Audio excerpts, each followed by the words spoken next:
Spoilers for Gingersnaps and Jennifer's Body. If you've seen these two films, you'll immediately see the similarities between them. Two teen girls in a very close relationship where they only really have each other. One of them goes through a traumatic event which turns them into a monster, and the other is trying their best to save them before it's too late, but unfortunately have to end their relationship with a blade. With these similarities noted, the one I really want to focus on is how Ginger and Jennifer lose control of themselves after they've turned due to puberty, raging hormones, and the changes in their bodies that make them insecure, aware of other people's perceptions, and unpredictable. On the other side, looking at the gain of control in themselves from their introverted counterparts, Bridget and Needy, who begin as quiet pushovers who gain their own confidence and independence to fight back against their loved ones in order to save them. Both stories start showing the dynamics and characteristics the girls have. In Ginger Snaps, the sisters discuss their pact to commit suicide before 16 to go against society. Bridget expresses doubt, but Ginger rebukes that everyone will be shocked by their actions. In Jennifer's Body, our intro is Jennifer front and centre of the flag team, with Needy on the side cheering her on, and they wave to each other. Needy's castmate comments how gay they are, Needy defending that they're best friends. Jennifer and Ginger are much more confident than Needy and Bridget. They're less afraid to draw attention to themselves, and they want to be seen a certain way by people around them. Ginger wants to go against society and female normalities, which can make her sound like a not like the other girls trope. I imagine going against the other girls that bully them.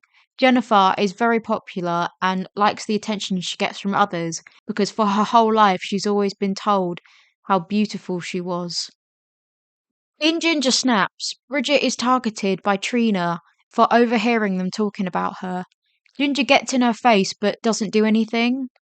Later on, the sisters come up with a plan to make it look like Trina's dog got eaten by the beast of Bailey Downs. Bridget doesn't want to do it anymore, but Ginger yells at her for not following through. When they find a dead dog, Ginger pushes Bridget to pick it up. Their mum even comments later on that Bridget always does what Ginger says and is worried she's not thinking for herself. In Jennifer's Body, Jennifer walks to Needy telling her that they're going out tonight. Jennifer's been following this band online and they're performing at Melody Lane. Needy says that she promised to hang out with her boyfriend Chip, but eventually agrees to go with Jennifer, who tells her to wear something cute. We find out that this means that Needy has to dress based on specific rules to not upstage Jennifer. When Jennifer arrives, Needy opens her jacket to Jennifer to show she's following the rules. Despite Bridget coming up with their revenge plan, Ginger takes charge and is annoyed that Bridget wants to back out, which is understandable because it's quite an awful plan that requires them kidnapping someone else's dog. Jennifer has to be in control of every part of her relationship with Needy to make herself feel better. Needy allows it because she likes the fact that her popular and more outgoing friend is still friends with her, despite being nerdy and introverted, and her feelings rooted in something much deeper. It's implied that Bridget is quite intelligent, at least smarter than Ginger. The reason being that she's almost 2 years younger than Ginger, but they're in the same class at school. I know people always comment in the film how close they are and how Bridget just follows Ginger everywhere, but I doubt that she wouldn't be in the class unless she was smart enough to skip a grade.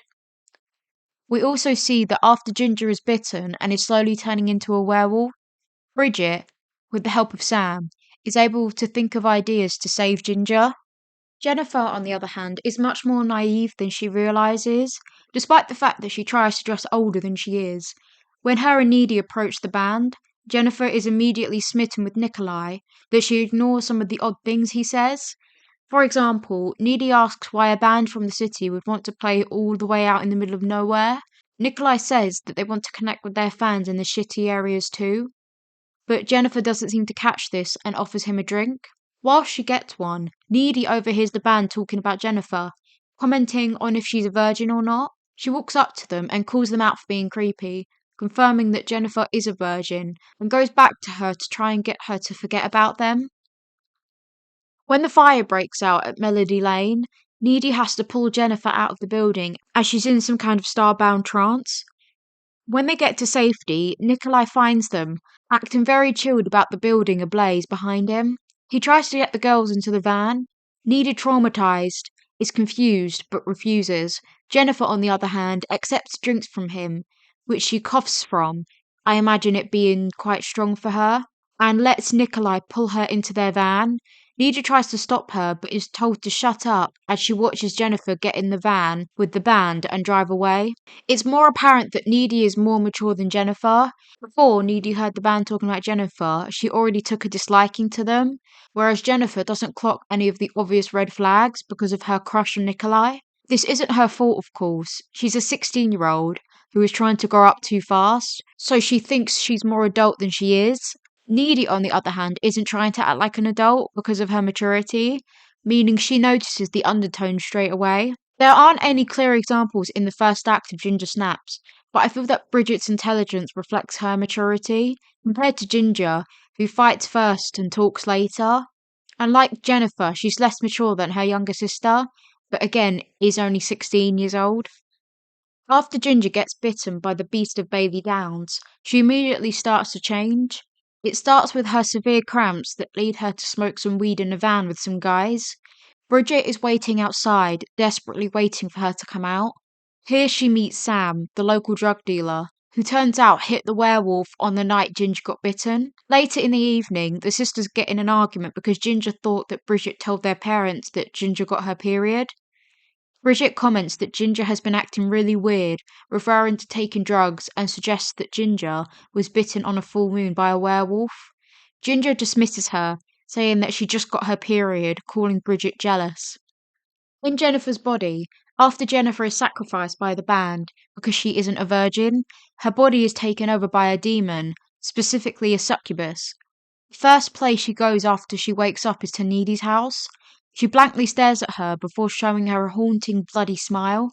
She walks to her fridge without saying a word and pulls out a rotisserie chicken, but her body rejects it and vomits a black substance. She immediately starts laughing, realizing what's happening to her. Out of fear, Needy grabs her phone, but Jennifer grabs her first, slamming her against the wall. She fills her up and asks if she's scared. She goes to take a bite out of Needy, but something stops her from going for the kill, and she walks out the door. In Ginger's case, she got bitten on her period and starts acting strange. For a normal girl getting her first period, your hormones are acting up, but you don't feel any different. With Ginger, the combination of her first period and being bitten by a werewolf drives her hormones crazy.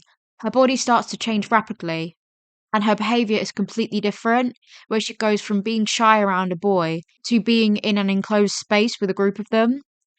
Jennifer's change after being killed could be a real life equivalent of being taken advantage of and assaulted by the band, but surviving the experience. When a victim experiences something so traumatic, sometimes they try to reclaim their agency by doing something to downplay the assault, to make it seem like it didn't matter as much.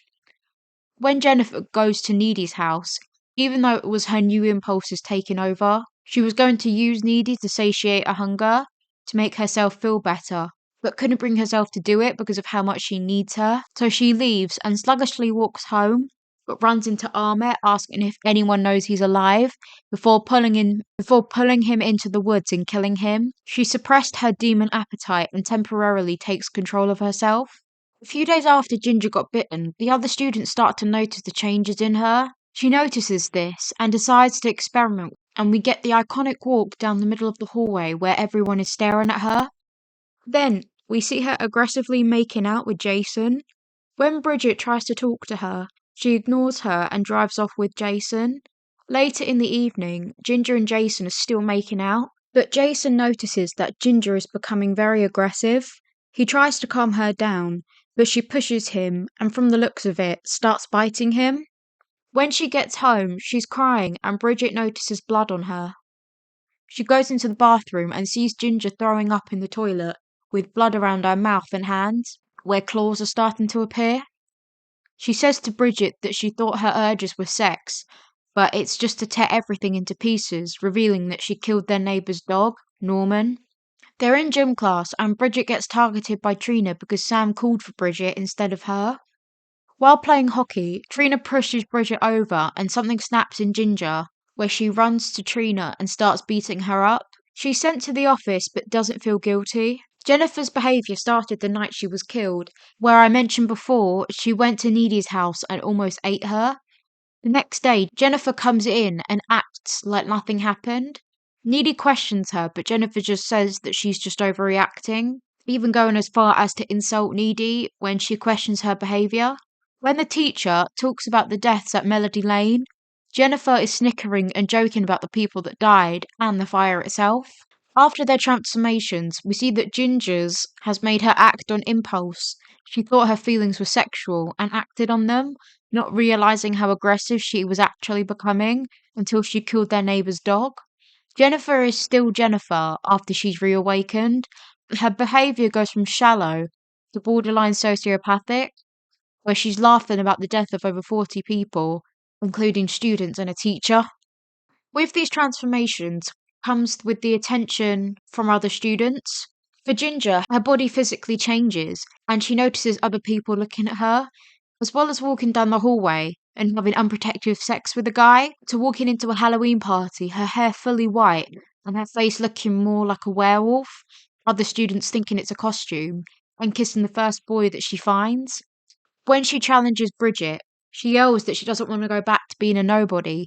She always wanted the attention, which is why she has a suicide pact with her sister in the first place, and why their school project at the beginning was so disturbing. Jennifer has always had everyone's attention. From a young age, she's been told how beautiful she is, and Needy mentions that she lost her virginity in junior high, so she'd be underage. This has boosted her confidence, making her the typical popular girl to the majority of the school. But after she's killed, her beauty is determined by her eating people, specifically boys. She chooses boys because she doesn't see them as people anymore, mentioned in a deleted scene. Before she kills boys, she likes to flirt and toy with them, make them drop their guard. Even if they didn't know her before, she doesn't look intimidating, and her beauty draws her in before she goes for the kill. Ginger's murders are a reaction on impulse. They aren't plans or schemes, it just happens. Jennifer is cunning and teases her prey before the attack. She sees boys the way they see her and uses their bodies to devour and make herself beautiful. Her murders are a metaphor for the high that people get from sleeping with somebody and keeping that high by finding other people to sleep with. As much as she wouldn't want to admit it, Ginger needs Bridget. They are very close, and Ginger is much better to her than Jennifer is towards Needy, but she does share some of the same qualities. She pushes Bridget around, and mentioned by their mum, Bridget follows her and doesn't really think for herself. But once Ginger's bitten, she has to rely on Bridget a lot more.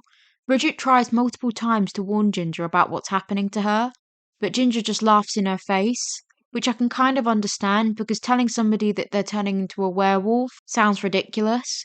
And even though the beast that attacked them looked very different, they probably thought it was some big wild wolf.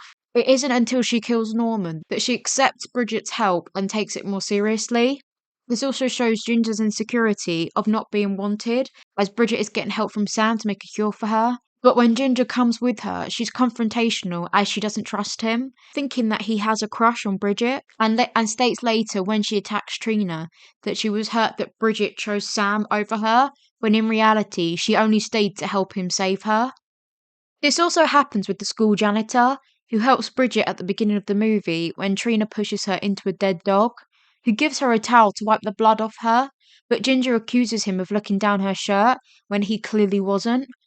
He helps her again when she's cornered by Jason, showing that he's just a nice person.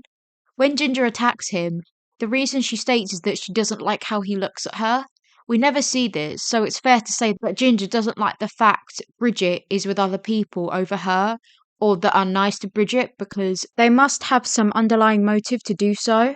In Jennifer's Body, Needy's dependency is apparent by everyone around them. A girl calls them lesbians.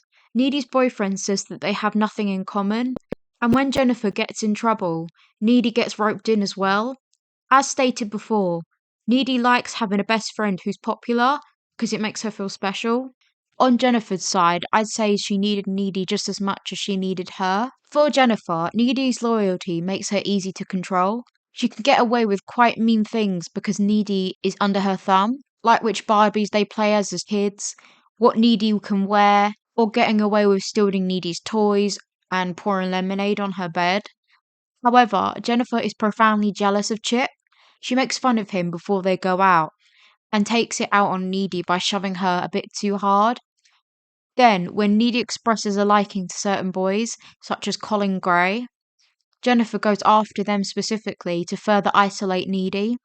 She can't kill her directly because they have a particularly close bond.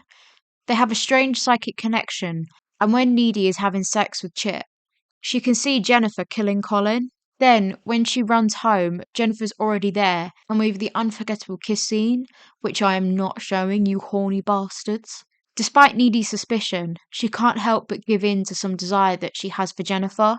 We've talked a lot about the two murder queens. Their other half deserves a segment too, in particular, how they grow into strong women. After Ginger is bitten, she loses control and draws attention to herself in positive and negative ways. Meanwhile, Bridget can see the damage she's doing and how much trouble it can get her into. So, she's acquainted with Sam. They team up and try to cure Ginger before she fully transforms. Between this, she's had to tell Ginger off for giving an infection to Jason when they had unprotected sex, having to defuse situations such as Ginger getting into Sam's face and when Trina accuses Ginger of kidnapping her dog. We never find out, but my headcanon is that Ginger did kill her dog out of revenge, as Ginger has attacked the dog before. Ginger attacks her and they end up in the sisters' kitchen. Trina is terrified, but Bridget tries her best to calm Trina down. The problem is Ginger doesn't want to give in, and in Trina's panic, slips and hits her head on a corner, killing her. They hear their parents coming in, and Bridget gets them to hide the body in the freezer. Bridget takes charge on a plan now that they've committed murder. Bridget finally starts thinking for herself to protect her sister and everyone else from becoming her victims. After Ginger attacks Sam, Bridget convinces her to come back to the house to cure her. By the time they get there, Ginger bursts out the van as she's a fully formed werewolf. Bridget again takes charge, refusing to leave her sister behind. She and Sam make the cure, but in the plan to inject Ginger, she attacks Sam, with this fucked up scene of the sisters kneeling next to him drinking his blood. Bridget can't go through with it, so Ginger kills him. We then get a scene where Ginger is going after Bridget. I'm not sure if she's trying to kill her or turn her into a werewolf, but unfortunately by the end, Ginger lunges at Bridget, who ends up stabbing her by accident, killing her in the process. She comforts her as Ginger dies. In Jennifer's body, Needy is trying to figure out what's happening with Jennifer and proving that she's the one killing boys. The day after the fire, Needy is less afraid to express her opinion. She calls out Low Shoulder for only giving 3% of their earnings to Devil's Kettle, saying it's exploitative. She ends up arguing with a classmate who believes they're heroes. After Jennifer kills Colin, she's already at Needy's house when she gets back. Needy screams because she just saw her jumping on her car and yells at her to get out. Jennifer obviously doesn't and decides to tell her what happened after the fire. She says how she was sacrificed by the band for their fame. When Needy questions her about being covered in blood, Jennifer tries to gaslight her. Needy stands her ground, telling her to leave. Needy keeps her distance, but also keeps an eye on Jennifer because she's figured out that Jennifer has become a demon because she wasn't a virgin when she was sacrificed. She tells Chip and warns him not to go to the dance because Jennifer hinted in a deleted scene that she was going to target boys at the dance. Needy goes to the dance to keep an eye on Jennifer, but feels Jennifer kissing Chip and realizes that she's going after him instead. Unfortunately, by the time she gets there, Jennifer has already sunk her teeth into his neck. She jumps in the water and gets her off of him.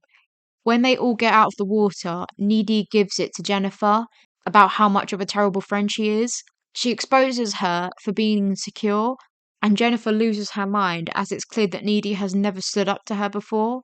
She charges at her but is stabbed by Chip. Because she hasn't eaten properly, she doesn't heal quickly and stumbles away. Chip doesn't make it and dies in Needy's arms. Now that she's lost everything, Needy only has one goal in mind. In another deleted scene, she walks back to the school dance and into the middle of the gym, where Low Shoulder are playing. They recognise her and freak out as she's covered in blood and debris. She yells at them to play their hit again as they run off stage. She doesn't care about drawing attention to herself anymore, even when she notices that everyone's staring, and proceeds to faint due to the trauma she just went through. With nothing she can do, she crashes through Jennifer's window and swings her box cutter, showing her intentions. They fight, and Jennifer bites her. Needy gets the upper hand when she rips off Jennifer's BFF necklace. Jennifer realizes that she's lost Needy's loyalty, so with nothing to live for, she gives up and lets Needy stab her. As seen at the beginning of the film, Needy is institutionalized, but we find out that she gained some of Jennifer's demon powers when she was bitten. She uses them to escape and go after the band. She enters the room and leaves a bloody mess. Jennifer might have been the villain, but she was just as much of a victim as her naivety was exploited. Both of these films are incredible pieces of media that shows the experience of menstruation, the emotions that come with it, and how easily they can be taken advantage of. Thank you so much for watching this video on Ginger Snaps and Jennifer's Body. Let me know any other similarities that I might have missed in the comments down below. Please leave a like, comment, and subscribe if you want more, and I will see you in the near but probably far future.